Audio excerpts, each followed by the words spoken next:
Hey, what's up, everybody? We're back again. We're here to talk about Oppenheimer at this time, and I will say this time we are going to talk spoilers, so I don't have it up there. I'm going to add it live, and you'll see the intro change. But yeah, I am your host, Jordan, the movie hero Anderson, and I'm joined once again by Malcolm. He's kind enough to join me for two out of my three reviews. So, how you doing again, Malcolm? It's doing good. Yeah, Um, and I'm looking forward to getting into it. So I'll just kind of, as I do, give some general information on the movie. So Oppenheimer, it was released the same time as our last review, Barbie, we just did. So go check that out if you haven't seen it yet. If you're coming to this one first, but uh, it was released on July 21st, 2023. It has a runtime of 3 hours, so it's a little on the longer side, but and it is written and directed by Christopher Nolan. And the cinematographer I wanted to mention, because usually Christopher Nolan has a cinematographer, Wally Pfister, but he didn't use him. He used this other guy, Hoyt van Hoytema, which I've never heard of him, but he did a great job, a phenomenal job, actually. And the movie is very beautiful, but just like every Christopher Nolan movie. And uh, at an opening weekend box office of 155 million, which, funny enough, that's the exact same amount of money Barbie made. So they did equal, like they made the same box office, which is kind of interesting. And then the Rotten Tomatoes score, it got a 94 from the critics and a 93 from the fans. So basically, just a little higher than Barbie did. And um, yeah, so when I went to go see this movie, I saw three movies in one day, and I saw Elemental, Barbie, and Oppenheimer. And Oppenheimer was a sold out show for me. Like, it was completely packed, and it was the first time in a long time that I've been in a sold out show. Because, well, actually, no, I wasn't a sold out show for Super Mario Brothers. I'll take that one back. Besides those two, because I live in a small town in Idaho, kind of in the middle of nowhere. It's called Pocatello, but it's yeah, and we have an AMC that's right down the road, but the nearest Regal, which is where I went to go see it, it's just under an hour away. But I usually go there when I can because I have a Regal Unlimited. So if I want to see multiple movies in a day, I'll just go there. And so I yeah, saw it, and I think probably, like, just give my general thoughts. I was a little tired because one of the things I didn't mention, that I should have mentioned in the Barbie review, I'll just say now, is that I wanted to go see Barbie. There was a power surge in the building, and so all the power went out for like a split second. So they literally had to fix every theater in the whole entire building. All the movies were off. So we sat there for like 20 minutes.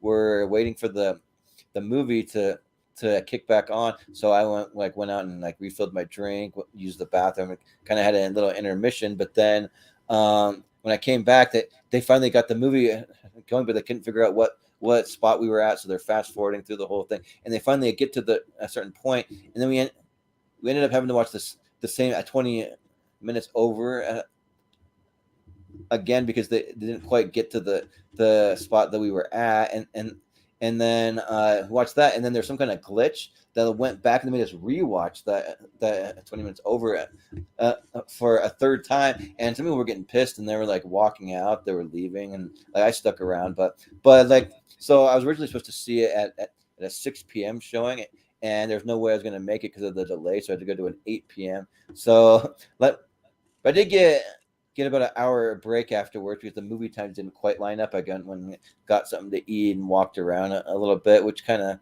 helped a little. But I was also maybe feeling a little tired by that point, so I'm like, oh, like, now I got to go watch a 3 hour movie. And like, what I'll say is that I liked Oppenheimer, but I didn't love it because, like, for me, it just kind of bored me. Like, there's a big thing about like, what is it and isn't a Jordan movie, and I don't think Oppenheimer it is really a Jordan movie. But the worst thing is to love. I love all the stuff leading up to the bomb. I I felt like like some of the like dialogue when they're like talking about the theories and like the different things about how they're going to make the bomb and like why they had to do it and why they had to like beat the Germans in a race because they're like fighting for their country and then like literally their survival, honestly, and so they have to make this bomb and so and like setting up the little town and setting up all this stuff was very interesting. I just think that there's one too many scenes of people just talking in rooms for like way too long, and they have this intense music trying to like keep it interesting and make it intense. But I'm like, you're making something boring. Like you're like trying to hype it up into something that's not really getting any more interesting to me personally. And but like I can see it objectively why people love it. And then like after all of that, like the last hour of the movie was good because the last hour of the movie it could have been an entire movie on its own, and when they get to the whole like court trials after the bomb goes off, and like by that time I was kind of bored and tired and just ready to be done, and so I found myself looking at my watch and kind of being like like is this movie over? When's it going to be over? I got to get out of here. And then like as soon as the movie was over, like phew, I just bolted out of there. And usually I don't do that, but it also like it could be attributed to just a long day at the movies, and maybe I would have like appreciated it more if I would have just saw just that movie in one day. So I do want to try to go back once I'm more rested and actually give the movie a second watch where I'm like fresh, maybe just see it at the theater right down the road from me, and because they actually have a bigger screen there that's a near IMAX there, so it might be even a better experience. But that's kind of my general thoughts, and we'll get into some specifics, pros and cons and stuff here in a minute. But Malcolm, what did you think of the movie? What were your general thoughts on Oppenheimer? You don't need to feel bad about just bolting out there. You weren't missing a post-credit scene. Okay, yeah, yeah. I figured that like usually Chris Nolan doesn't. Look. I like ID in his site. They didn't need to put out an article going, does Oppenheimer have a post-credit scene? Because yeah.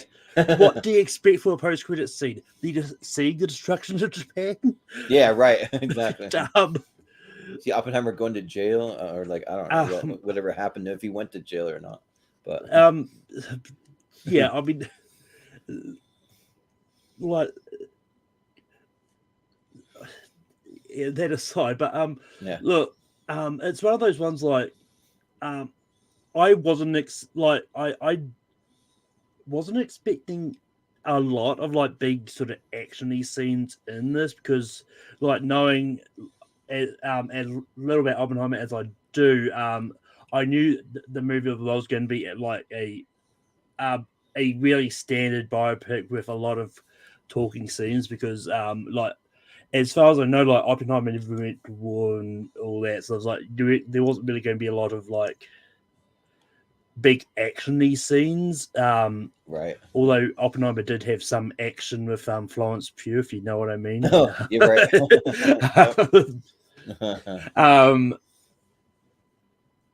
But yeah, it's one of those ones like I don't know why this needed to be 3 hours. Yeah. Look, like 2 hours would have helped my enjoyment way better. I'll just say that. I mean, I enjoyed it fine. Like, because it's one of those ones. Like, I knew the movie was going to be like a lot of talking and all that going in. Because like, it's one of those ones. Like, and I always try not to read too much about like the subject of biopics and that because I kind of want to know about them from the movie and not go in for preconceived notions. Like, Yeah. Oh, this guy did a lot of bad stuff. They're gonna show probably either show in the movie or not show in the movie, regardless of that. But I mean, it's one of those ones like they really didn't sugarcoat this biopic at all. Like, right. Like that they showed all this stuff that kind of went on behind the scenes, where of this bombs, like and all that, and just it was just fascinating. Just because, like, I've heard a lot about the Manhattan Project and all this, and obviously I knew that he was the one that created these bombs that destroyed Hiroshima and Nagasaki, but I didn't know everything that went into it, and it was just fascinating to sort of find out all about it. Yeah, right.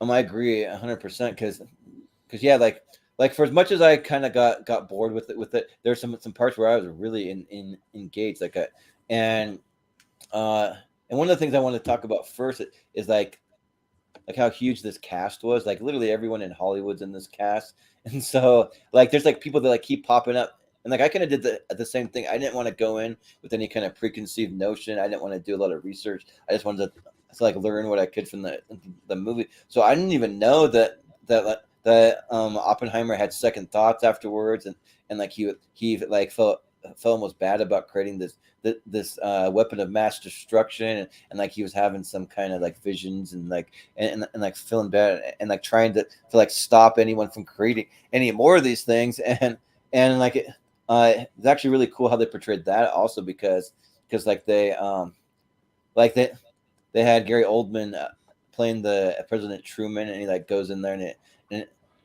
and I can't remember the exact line, but he's like something to the effect of like they're not concerned about anything you did, like who dropped the bomb on Japan. Yeah, that was me. That's right. And like get this crybaby out of here, like whatever. Mhm. Like he just kind of like threw him out. Which like yeah, Gary Oldman, like I had no idea he was going to be in it. Like he always brings it. He's always a powerhouse, even just like a small performance like that.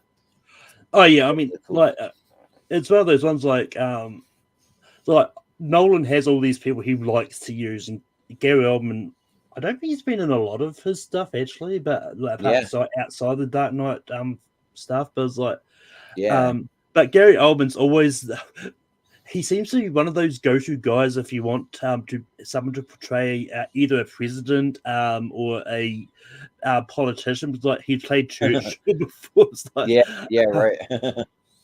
Yeah, and also like some of the other performances, so everyone's talking about. So like I definitely think Killian Murphy will like get nominated for sure. Depending what other kind of competition, like he has a chance to actually win an Oscar. I think I thought his performance was that good. And then Robert Downey Jr. I think he'll at least get nominated. I don't know if he's gonna win it, but I think he should get nominated also. Those are my two standouts. oh yeah, I mean those are all the those are my two standouts too. I think everyone's kind of got the same thing, and it's one of those ones like it's one of those things that even though I do a show where I talk about award show possibilities and all that, I always hate those people's like, oh yeah, the best actor race is locked, Cillian Murphy's going to win it and all that. And I've Yeah, seen all those things. I hate yeah, people trying to call these shots of people who think's going to win off the bat because there's still half the year worth of movies to go, and a lot of the Oscar chances are maybe going to be coming out later in the year, like due to the writer's strike. Who knows what's going to happen now? But yeah, right. There's still Killers of the Flower Moon. We've got like a bunch of movies coming out. So so, like who but I mean, knows? it's one of those ones um, like calm down by saying people are going to win it because Right, right, I mean, yeah, I do agree with you. I do think that Kelly Murphy and RDJ will get nominated or at least be up, at least close to being nominated because I yeah, think they're both the standouts, and I think and I think there's probably a good chance that maybe Emily Blunt may get in for like supporting yeah. She actress. could.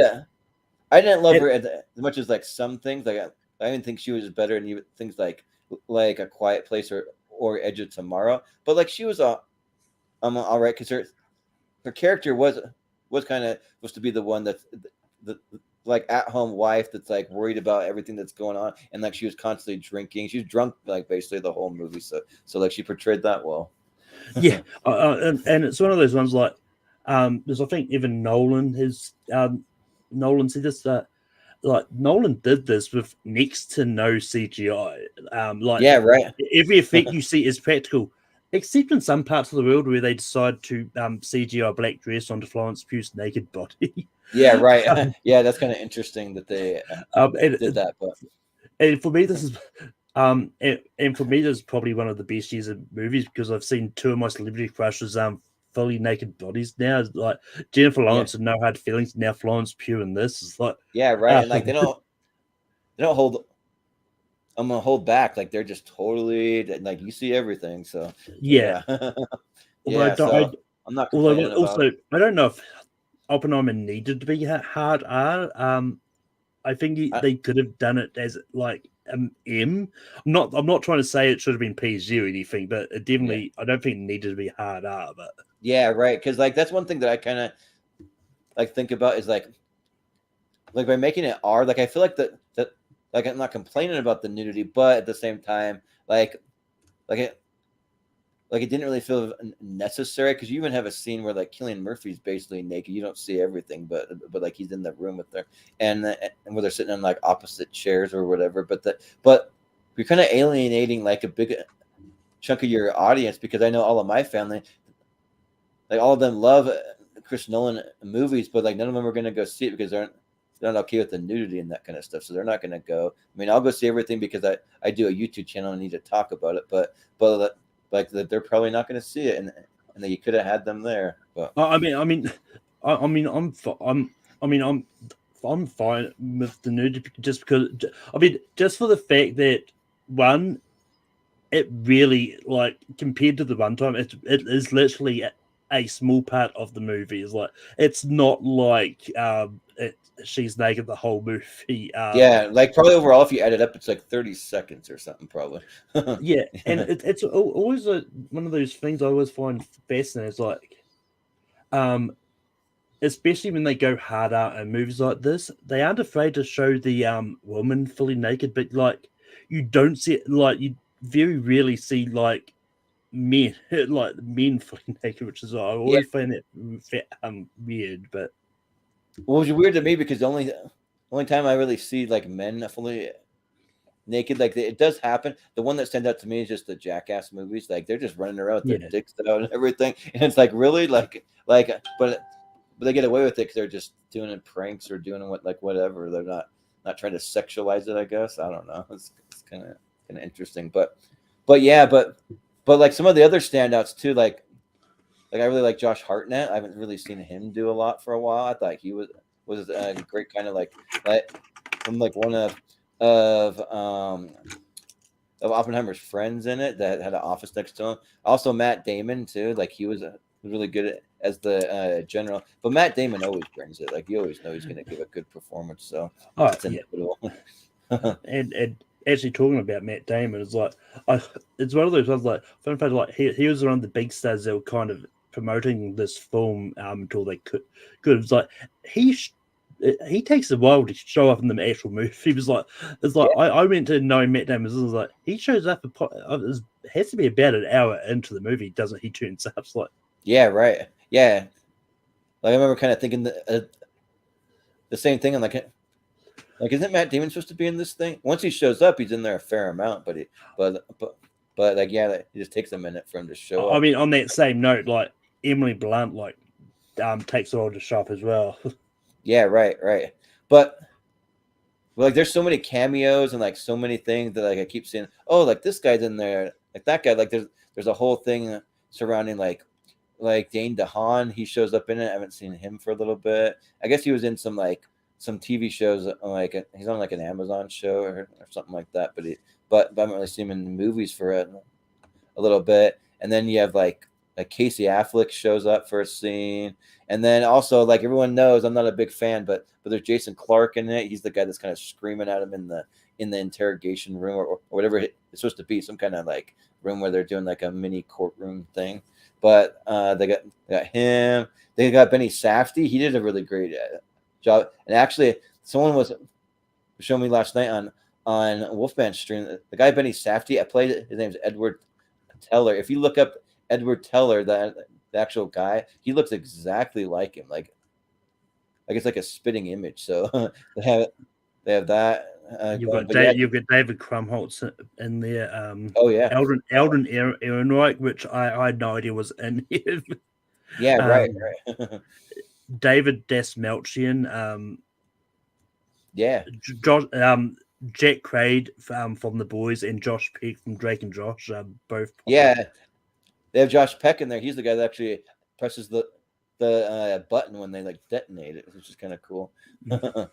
Yeah. So, yeah, you got like a really stacked cast, and for me, like like I probably would have loved this movie. Like I know already mentioned it, but like if you take out about a good like 30 minutes maybe of like dialogue. I mean, I know that a lot of it's necessary. Like I really like the parts where the Albert Einstein show up. We actually like got a little like the crowd kind of clapped or whatever when they had Albert Einstein show up, because it's like he's famously known to be the smartest man that ever lived, maybe. But they're also saying maybe Oppenheimer was up there too. So it was pretty cool seeing him on screen, and then also too just kind of seeing like because like for uh, Christopher Nolan, this is one of his most down to earth movies, but he still has to have like a little twist. So you have the whole twist with Robert Downey Jr.'s character, like he's like pretty much trying to like backstab him or like whatever he's doing, trying to kind of like get all the power and kind of take down Oppenheimer. So you kind of like slowly get things revealed. And actually, like some of the people that were sitting next to me, they walked out of the theater right at one of what I thought was one of the most important parts. You had Rami Malek in there, and when he showed up, I was waiting for him to talk, and he wasn't saying anything, and I was like, oh, they're not going to give him any lines. But then he comes into the courtroom and like pretty much presents the whole case against Robert Downey Jr.'s character, and like what ultimately takes him down. They walked out right for that part. So like when they came back, I can see them kind of talking to their people, like, what happened? What did I miss? Oh, you missed something important. Well, like whatever. So yeah.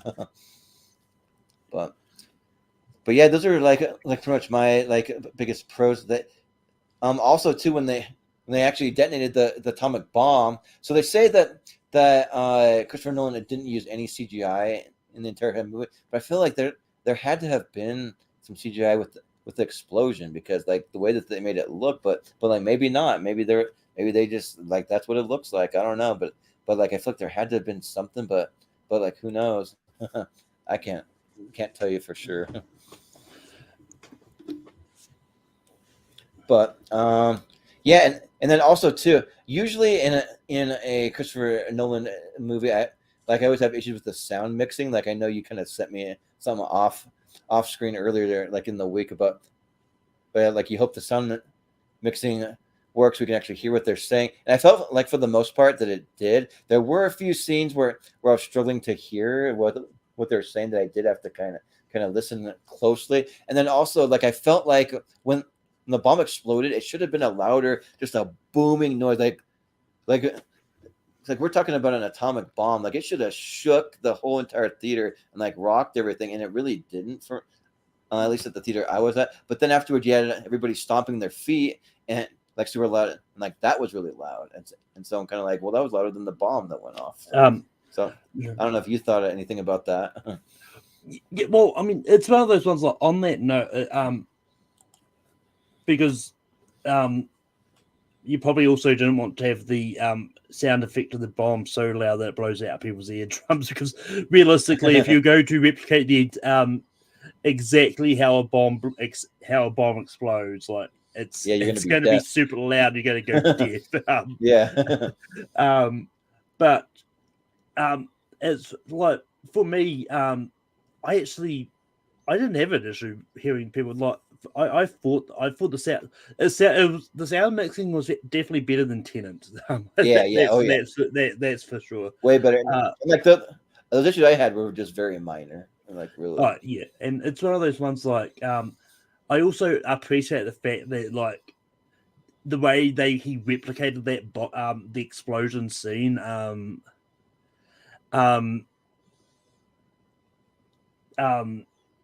was the way a bomb would explode is Right. because like you see it explode before you hear the bomb explode.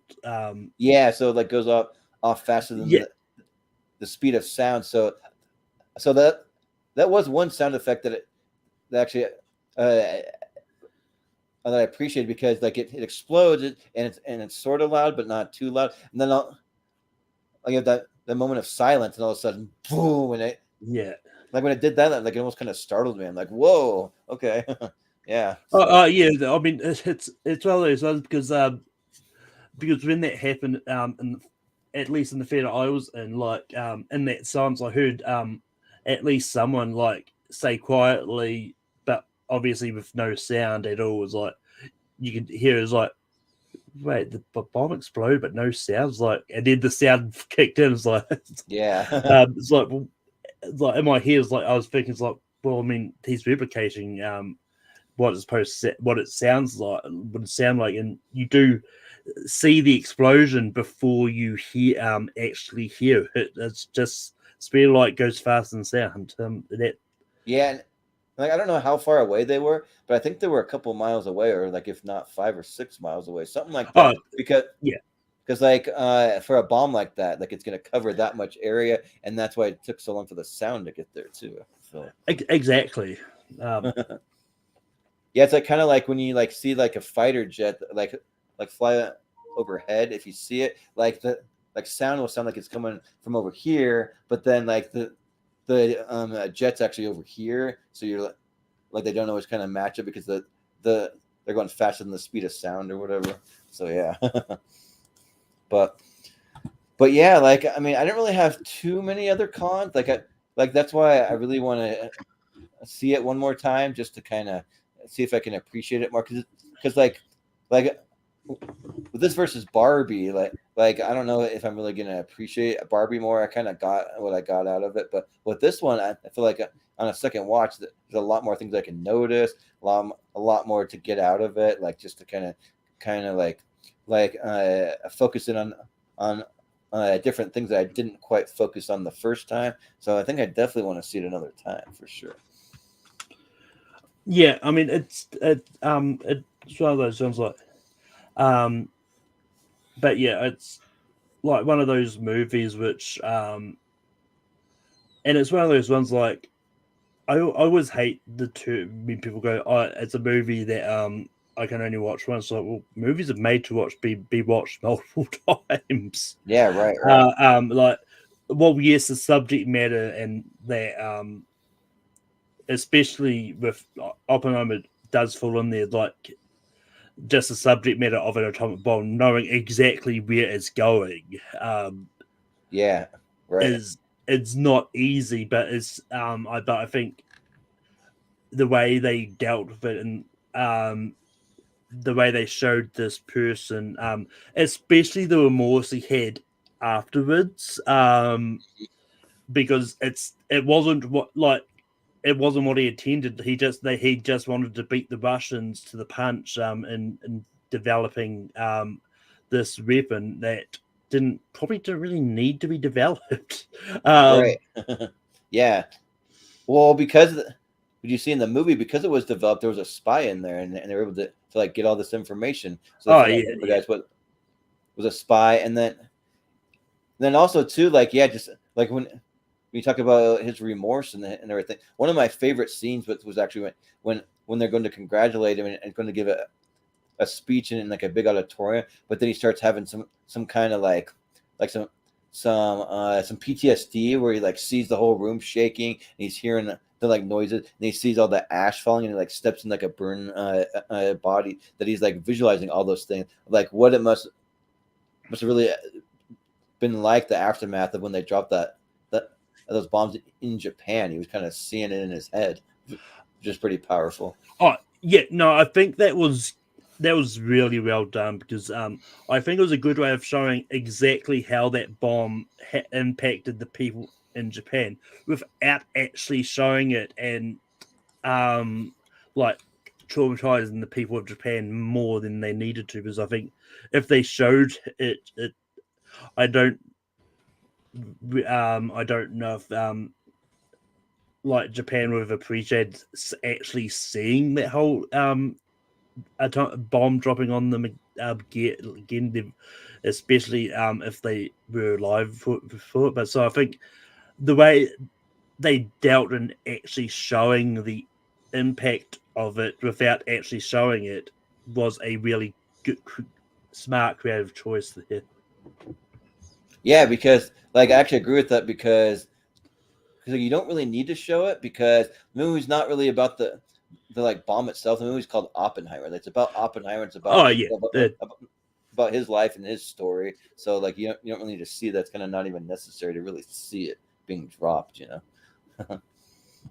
So yeah, I would agree with that. But yeah, I think overall though, there's some really good things. Like my whole thing is like when you have a movie that's very dialogue heavy, it can be really good, but like for me to really take it in, like just the way that my brain works, because I have massive ADD, so like when there's like so much uh dialogue and just talking, sometimes I start daydreaming or I'm thinking of other things or like that kind of thing. It's hard for me to focus so much versus when there's big action scenes or comedy or horror or something like that. So like that's why I want to try to see that a second time. That's another reason why, because just to kind of catch some of that. Because when I think back at the movie, like the parts that I remember, all the characters. I remember that they talked. I remember that they built a bomb and they exploded it. I remember that he had second thoughts after and, and was feeling regret and remorse. I remember there was a whole trial, but I'm not really remembering like a lot of what the actual dialogue that they actually said was. So that's why I want to see it more so that I can kind of get more of that. But there are like a few other things that stand out. Like one of the other ones that are scenes I thought was really cool when they show them actually like building the bomb itself. They show them laying each like individual piece into it. I thought that was cool to show that. But then also when they're actually like delivering the bomb out to the site, like I thought that was maybe like almost one of the most like tense scenes in like almost any Christopher Nolan movie. It almost rivaled the like docking scene from Interstellar to me because like they're like trying to move it, like don't shake it too much, don't drop it. Like if anything happened, everybody's dead. Like that was a pretty intense scene. So that scene hit me. So yeah. I mean, it does make me wonder if he was initially planning on it to be either a mini series or a TV series.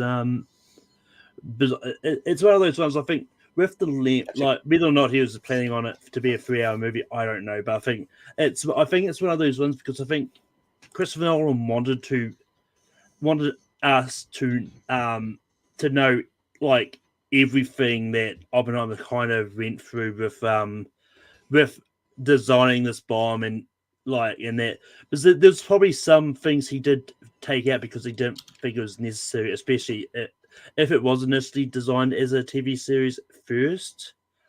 Because I could imagine like if it was a TV series, like it'd be broken up to like maybe 45-minute chunks. Like and at the end of like each at least each first 5 episodes, like it will be showing the bomb gradually getting built and stuff, and then the last episode is the whole final part of that movie. But it's but that bit like length aside, I always hate like when people go, I didn't like that movie. It was just and give the fact that it was too long is the only reason for not liking it. Was like and give it like it's like if the length was the only reason for not liking it, surely your rating should have been higher.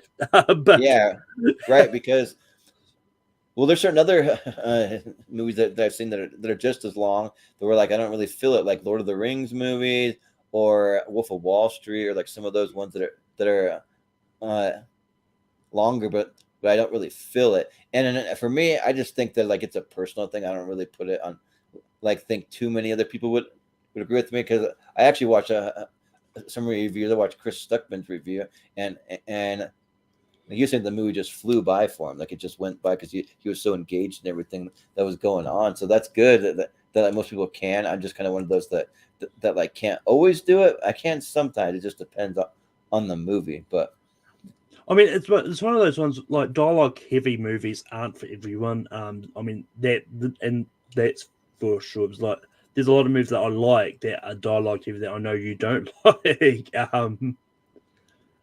Well, yeah, Not, which is weird because I love movies that I'm not spacing on the writer now, but it's but the writer for the Steve Jobs movie, like he's a really prolific. I don't know why I can't think of it off the top of my head, but was like it Aaron Sorkin?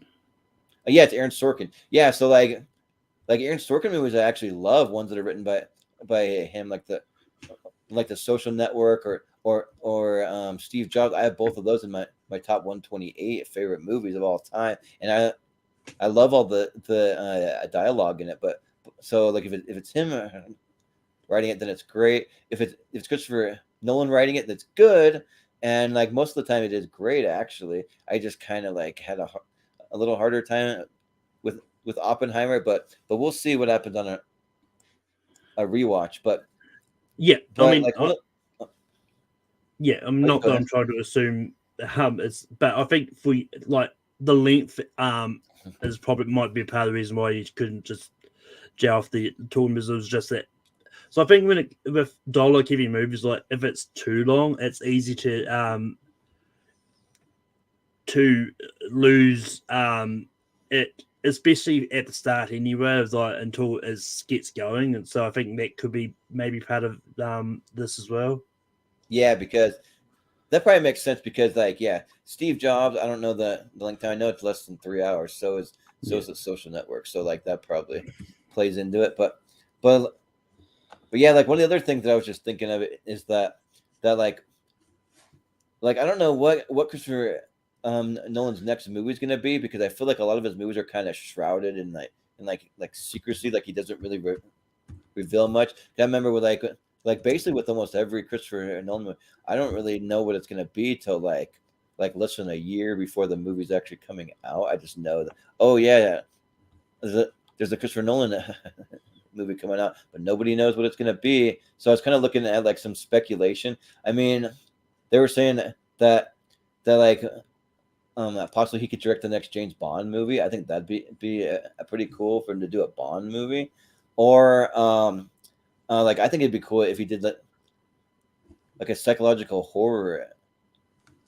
movie. Also, I think that'd be really cool. So those are kind of like things I could see him doing, but like who knows? I don't know. He's a like usually Christopher Nolan movies are like an event, like whenever they come out. So yeah. Yeah. Also, it's worth noting that this is Nolan's first movie since Memento that was not made by full Warner Brothers. Oh yeah. um, Right. yeah, because like he was upset about their decision, Warner Brothers' decision to when they were releasing the movies in theaters and on HBO Max around the COVID times, um, and he secured this deal for Universe because he was promised a production budget of around 100 million, which is what it was. Oh Not yeah, 150 yeah, that is makes what you sense. said earlier, but it made about 180 worldwide. But it's Well, it got makes like yeah, I was with gonna it, say then it makes sense because like yeah, I remember thinking like aren't most Christopher Nolan movies Warner Brothers movies, but I'm like oh it's Universal. All right. but yeah, like he secured this deal because he was promised the production budget of 100 million with an equal marketing budget, total creative control, 20% of first dollar gross, and a 100-day theatrical window, and a blackout period from the studio where the studio wouldn't release another movie 3 weeks before or after Oppenheimer's release. Oh So we wow. won't be seeing another Universal movie for at least another 3 weeks. I don't know what the next Universal one is anyway, but Yeah, I'm not really sure because I know that like next weekend we're gonna have the Haunted Mansion, so that's gonna be Disney, and then yeah. they're gonna have the Teen Mutant Ninja Turtles movie coming up, which I think might be Disney, maybe too, like Fox or something. I'm not sure. Uh, or actually, no, because it's Nickelodeon Studios, so that'd be Paramount. So it'll be one from Disney, one from Paramount, and yeah, like I actually think that this movie's going to have some staying power because the next 2 weeks are just a couple of family movies, and so like Yeah. there's chances it's going to make big money. So yeah. Yeah, so the next Universal movie is technically going to be Strays in April 18. Okay. Although Universal is distributing the movie Last Voyage of the Demeter, but it's not. But that's a DreamWorks movie though as well. So Okay. yeah, Yeah, yeah. and Well, that's August the 11th. So that is about 3 weeks ish. okay. And also, just a little side note: did you get to see the trailer for the Exorcist movie before that? They showed it in my theater. I don't know if you saw that. I didn't. I actually just watched it online because it's now online now. I just watched Oh, it today. okay. Yeah, because I was gonna say that when I first saw the trailer, I was like, "What is this?" I didn't realize it was an Exorcist movie until I heard the bells start playing. I'm like, "Oh yeah, like that's the theme music from the Exorcist." So we got another Exorcist movie coming. So yeah, which is kind of interesting. So for me, like I don't know when it debuted online, but it was like seeing a trailer for the first time in the theaters, which is nice because I kind of miss the days when they just like debuted trailers before movies instead of online. So I mean, I think that's a more common thing to do in the States. It's very rare that they would attach a um trailer to for here's like I think they yeah, did it with a couple of them, but it's not as common as apparently it is in the States. So I yeah, see all these reports about these trailers popping up on movies that people didn't expect to see because I think it was just put up online today. So yeah. okay, yeah, that makes sense because I saw it a couple of days ago and for the first time that trailer. But yeah, so I mean, I definitely did like Oppenheimer. I just like there's some people that are like praising it, like specifically some people who were on tournament fights earlier that like saying that's the best of the year, and like eventually when we get to like talking about our best movies of the year, that like it'll definitely be there. For me, I don't know, like we'll have to see how it stacks up. I haven't really plugged it in. I do have a letterbox that I've been keeping track of all my movies of the year that I've been seeing, so I'll have to kind of plug it in there to see where it stacks up. I don't know if it's going to be in my top 10 yet. It never remains to be seen, I guess. I got to kind of look it over. So, but, but yeah, I think that kind of wraps it up unless you have any other final thoughts on it, Malcolm. Um, yeah, not really. Because I mean, I only saw it yesterday, but it's once again, it's like um, I'm really bad at remembering movies, especially when it comes to talking about them. But Yeah, I think I've said everything I needed to say about it. yeah, yeah. Well, usually I like try to do my reviews the same day that I see it, so it's really fresh in my mind. But I had a really busy weekend, so I'm like I first tried to do it Saturday, and then I knew there's no way I could do it Sunday because I was extra busy Sunday, and then Monday came and ended up going on the Wolfman's channel. So yeah, if you want even like a even more perspective, we did a review. I think that the Wolfman men called it the Barbenheimer review. He had a cool little trailer where they like I think you can find it online, but they kind of do like a mashup of like Barbie and Oppenheimer together. It's a really cool trailer, but and we talked about both, and there's kind of some different perspectives. So yeah, on it. But I think yeah, that'll kind of do it for us. But overall, just to give my final rating, like way higher than Barbie, but not like at the highest of the year for me. I still give it a 7 out of 10. So that's still pretty decent for me. So, but if you had to rate it, what would you rate it, Malcolm? Yeah, for me it's 4.5 on Letterboxd. On 4.5 stars on Letterboxd, but Okay. I'll which would make it 9 out of 10. Like, so I mean, like I only, I mean, it was just one of those ones that I think for me the slight negatives I had about it was like it wasn't enough for me to say it's a perfect movie. Maybe on a rewatch it will go back up, and before I finalize what end of the year list, this is probably one of those ones I'll probably rewatch just to see if it does go up. But yeah. Yeah, for sure. That sounds good. Well, we didn't do too many plugs on it, or really any plugs on our last review, but I mean, we'll do some here. What do you have going on, Malcolm? Where can we find you? Yeah, you can find me on Take 3 Productions. I host Bankum every Sunday night. This week we're doing top 12 ensemble movies. Nice. I host Full Metal. I host trivia over on Full Metal. Got Full Metal singles match dropping this week, which is Brian Nussbaum up against Paul Cariola. And pretty much you can find me around. And I believe I'll be back here next week for Battle of the Toms.